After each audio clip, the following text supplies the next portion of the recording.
وفاقی وزیر تجارت جام کمال خان کی زیر صدارت اجلاس میں قیمتی پتھروں اور زیورات کے شعبے کی ترقی اور برآمدات بڑھانے پر غور کیا گیا۔ وزیر تجارت نے اس شعبے کو حکومتی مکمل تعاون کی یقین دہانی کرائی اور عالمی فورمز میں نمائندگی بڑھانے کی ہدایت کی۔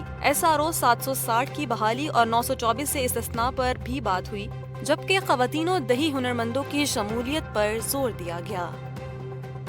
کراچی کے علاقے لانڈی ایکسپورٹ پروسیسنگ زون کی ایک فیکٹری میں لگنے والی آگ پر قابو پانے کی کوششیں 3 سے زائد گھنٹوں سے جاری ہیں۔ ریسکیو حکام کے مطابق فیکٹری کی عمارت کا ایک حصہ گرنے سے باہر موجود 7 افراد زخمی ہو گئے۔ فائر بریگیڈ حکام کا کہنا ہے کہ آگ کو مزید پھیلنے سے روک دیا گیا ہے، جبکہ تمام ملازمین کو فیکٹری سے بحفاظت نکال لیا گیا ہے۔ آس پاس کی فیکٹریوں کو بھی احتیاطی طور پر خالی کرا لیا گیا ہے۔ آگ بجھانے کے عمل میں 8 فائر ٹینڈرز، 2 واٹر باؤزرز حصہ لے رہی تھیں۔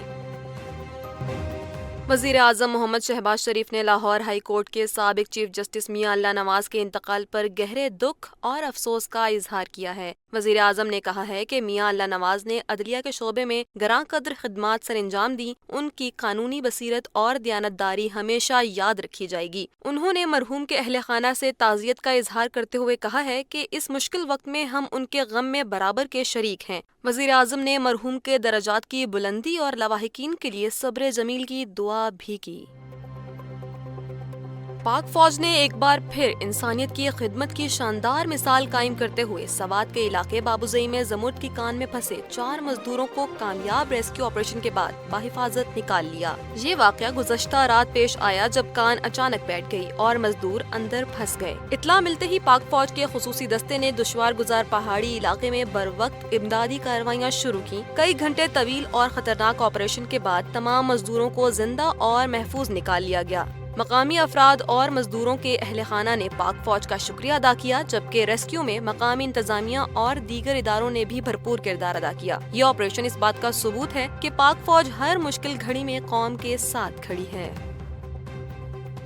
غزہ پر اسرائیل کے وحشیانہ حملے جاری ہیں۔ گزشتہ 24 گھنٹوں میں 150 سے زائد فلسطینی شہید ہو گئے، جن میں امداد کے منتظر 90 افراد شامل ہیں۔ فلسطینی فٹ بال ٹیم کے سابق کپتان سلیمان العبید بھی فائرنگ کا نشانہ بنے۔ اسرائیلی بمباری سے اب تک مختلف کھیلوں سے تعلق رکھنے والے 662 کھلاڑی شہید ہو چکے ہیں۔ امدادی ٹرکوں کو تباہ سڑکوں کی طرف موڑنے کے نتیجے میں مزید 20 فلسطینی جاں بحق ہوئے۔ ورلڈ فوڈ پروگرام نے خبردار کیا کہ غزہ کو چند ٹرک نہیں بلکہ امداد کے سیلاب کی ضرورت ہے۔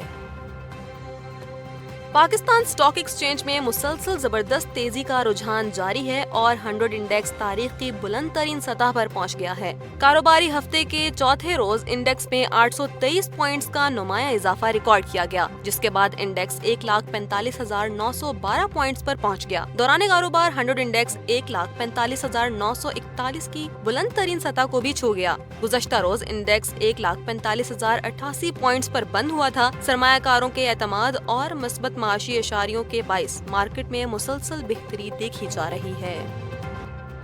عالمی اور مقامی مارکیٹوں میں سونے کی قیمت میں نمایاں اضافہ دیکھنے میں آیا۔ رپورٹ کے مطابق بین الاقوامی بلین مارکیٹ میں فی اون سونا $29 مہنگا ہو کر $3,395 کی سطح پر پہنچ گیا۔ عالمی مارکیٹ میں اضافے کے اثرات مقامی صرافہ بازاروں پر بھی مرتب ہوئے۔ پاکستان میں 24 کیرات فی تولہ سونا $2,900 مہنگا ہو کر $3,62,200 کا ہو گیا۔ اسی طرح فی 10 گرام سونا $2,487 کے اضافے کے ساتھ $3,10,528 تک پہنچ گیا۔ چاندی کی قیمتوں میں بھی اضافہ ہوا۔ فی تولہ چاندی $49 مہنگی ہو کر $4,059 اور 10 گرام چاندی $42 کے اضافے سے $3,479 پر پہنچ گئی۔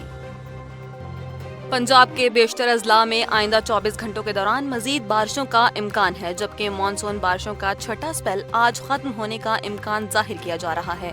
ترجمان PTMA کے مطابق مانسون کے حالیہ سلسلے کے دوران مختلف حادثات اور قدرتی آفات میں 164 افراد جاں بحق اور 582 زخمی ہوئے۔ اس دوران 216 گھروں کو نقصان پہنچا، جبکہ 121 مویشی بھی ہلاک ہوئے۔ DG PTMA کا کہنا ہے کہ وزیر اعلیٰ پنجاب کی خصوصی ہدایات پر متاثرہ خاندانوں کو فوری مالی امداد فراہم کی جا رہی ہے اور ضلعی انتظامیہ کو الرٹ کر دیا گیا ہے تاکہ کسی بھی ہنگامی صورتحال سے بروقت نمٹا جا سکے۔